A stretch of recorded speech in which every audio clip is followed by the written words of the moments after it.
भवति वै सुकुलोद्भव पंडितो रिपुगृहे भृगुजेस्तगते नरः जयति वैरिबलं निज तुंगगे निज गृहे मुदित किल षष्ठगे।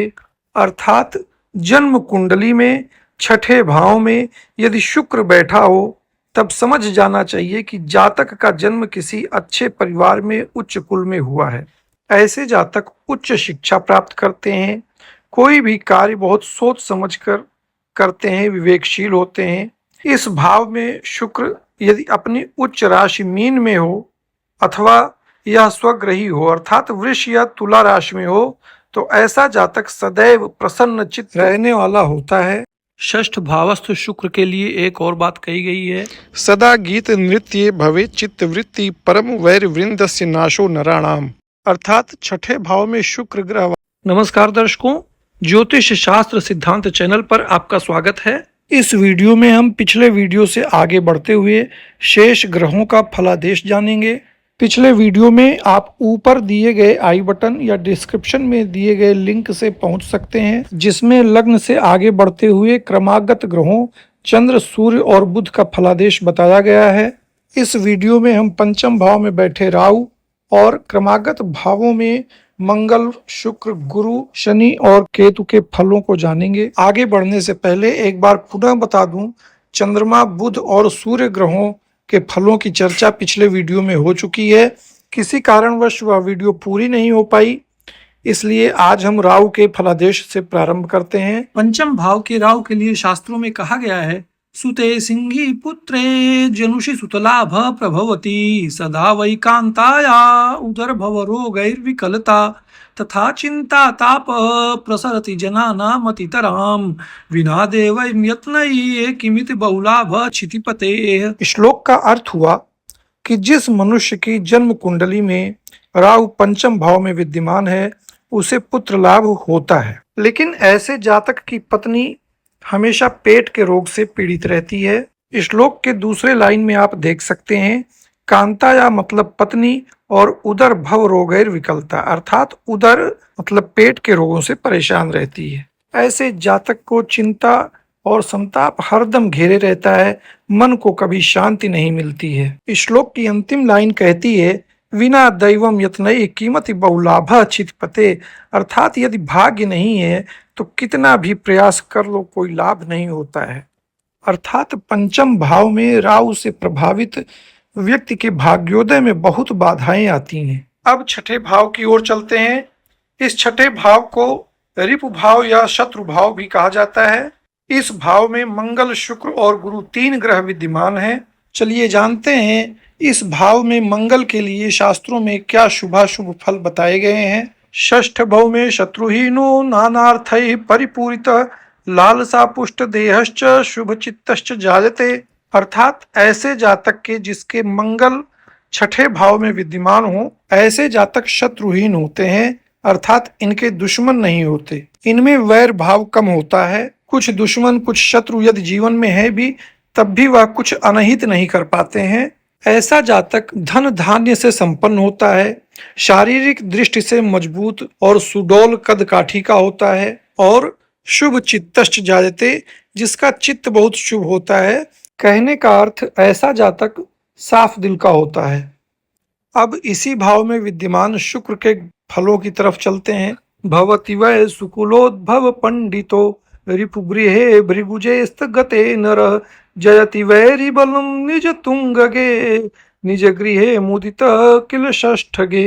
अर्थात जन्म कुंडली में छठे भाव में यदि शुक्र बैठा हो तब समझ जाना चाहिए कि जातक का जन्म किसी अच्छे परिवार में उच्च कुल में हुआ है। ऐसे जातक उच्च शिक्षा प्राप्त करते हैं, कोई भी कार्य बहुत सोच समझकर करते हैं, विवेकशील होते हैं। इस भाव में शुक्र यदि अपनी उच्च राशि मीन में हो अथवा यह स्वग्रही हो अर्थात वृष या तुला राशि में हो तो ऐसा जातक सदैव प्रसन्न चित्त रहने वाला होता है। षष्ठ भावस्थ शुक्र के लिए एक और बात कही गई है, सदा गीत नृत्य भवे चित्तवृत्ति परम वैर वृंदस्य नाशो नराणाम। अर्थात छठे भाव में शुक्र ग्रह वाले जातक का मन गीत, नृत्य आदि में ज्यादा आसक्त रहता है। अब चलते हैं इसी भाव में विद्यमान गुरु के फलादेश की तरफ। इसके लिए शास्त्रों में कहा गया है, सद्गीत नृत्यारत चित्त वृत्ति किशतिम प्रियोथो निज शत्रुहंता आरंभ कालोद्यम किन्नर स्यात् सुरेंद्र मंत्री यदि शत्रु संस्था। अर्थात ऐसा जातक संगीत का प्रेमी होता है, उसे यश कीर्ति प्रसिद्धि पाने की बहुत लालसा होती है, शत्रुगण पर प्रहार करने वाला होता है, शत्रु इससे कभी जीत नहीं पाते हैं। लेकिन जिस काम को हाथ में लेता है उसे समाप्त करने में कोई जल्दबाजी नहीं करता, ये बहुत धीरे धीरे करता है, आलस्य से करता है, इसलिए इसका कोई भी कार्य समय से पूर्ण नहीं हो पाता है। ऐसा जातक अल्पाहारी होता है, इसे भूख कम लगती है, पौरुष भी कम होता है, दुबला और आलसी होता है। षष्ठे भ्रातृनाशको गुरु अर्थात छठवां गुरु भाइयों के लिए भी मारक होता है। गुरुणा रोगा भवम तु नासिकायाम अर्थात ऐसे जातक को नाक से संबंधित बीमारी होने की संभावना प्रबल होती है। चलिए अब आगे बढ़ते हैं नवम भाव में कुंभ राशि में विद्यमान शनि के फलादेशों की तरफ। शास्त्रों में लिखा है, दंभ प्रधान सुकृत पितृ दैवत वंचक क्षीण भाग्य सुधर्मा च स्यान्नरो नवमे शनौ स्वेच्छे स्वभे शनौ भाग्ये वैकुंठादागतो नरः राज्यम कृत्वा स्वधर्मेण पुनर्वैकुंठ मेष्यति। अर्थात जातक की कुंडली में नवम भाव में बैठा शनि जातक को दंभ प्रधान अर्थात घमंडी बनाता है, सुकृत अर्थात अच्छा कार्य शुभ कार्य करने वाला होता है, परंतु अपने पिता तथा कुल देवताओं पर आस्था नहीं रखता। क्षीण भाग्य सुधर्मा च स्यान्नरो नवमे शनौ ऐसा व्यक्ति भाग्यहीन होते हुए भी धार्मिक होता है। यहाँ पर नवम भाव में शनि स्वक्षेत्र में अर्थात अपनी राशि कुंभ में विद्यमान है। इसके लिए लिखा गया है, स्वेच्छे स्वभे शनौ भाग्ये वैकुंठादागतो नरः अर्थात नवमस्थ शनि अपने उच्च राशि में या स्वक्षेत्र में हो, जैसा कि यहाँ पर स्वक्षेत्र कुंभ राशि में विद्यमान है, तो ऐसे जातक का पिछला जन्म और आने वाला जन्म दोनों बहुत अच्छे होते हैं। वैकुंठादागतो नरः अर्थात ऐसा जातक वैकुंठ से आया हुआ होता है और राज्यम कृत्वा स्वधर्मेण पुनर्वैकुंठ मेष्यति अर्थात पृथ्वी पर अपना जीवन व्यतीत करने के बाद पुनः वैकुंठ को ही जाता है। चलिए अब देखते हैं लाभ भाव में 11वें घर में बैठा केतु कैसा शुभाशुभ फल देता है। इसके लिए शास्त्रों में लिखा है, भवेत् पुत्र चिंता धनम तस्य गेये कथम स्यात् सुतानाम च चिंता विशेषात् भवेत् जाठरे तस्य वात प्रकोप यदा केतवः लाभगा स्युः नराणाम अर्थात केतु एकादश भाव में हो तब जातक को धन और पुत्र की विशेष चिंता लगी रहती है। पेट में वात रोग से संबंधित बीमारियां होने की संभावना ज्यादा होती हैं।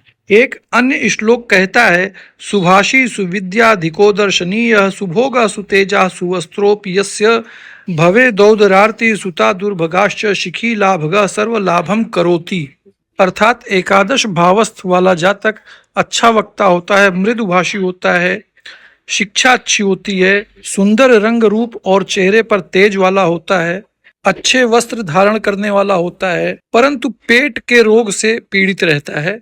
ऐसा जातक तो भाग्यशाली होता है, परंतु एक अशुभ फल है कि इसके संतान भाग्यहीन होते हैं। तो दर्शकों, जन्मांग में विभिन्न भावों में बैठे ग्रहों का फल हमने देखा कि मोटे तौर पर शास्त्रों में क्या कहा गया है, परंतु अभी हमने कुंडली का सटीक विश्लेषण नहीं किया है। कौन से ग्रह कितने अंश बल में हैं, कौन से ग्रह किन भावों पर या किन ग्रहों पर दृष्टि प्रदान कर रहे हैं और उनका क्या फल होगा, कौन कौन से योग बन रहे हैं, किस प्रकार के योग बन रहे हैं, इन सब को हम वीडियो के अगले पार्ट में जानेंगे। तब तक के लिए नमस्कार। वीडियो अच्छा लगा हो तो लाइक करें, चैनल को सब्सक्राइब करें और बेल आइकन प्रेस करना न भूलें, जिससे आपको सभी वीडियो समय से मिलते रहें। धन्यवाद।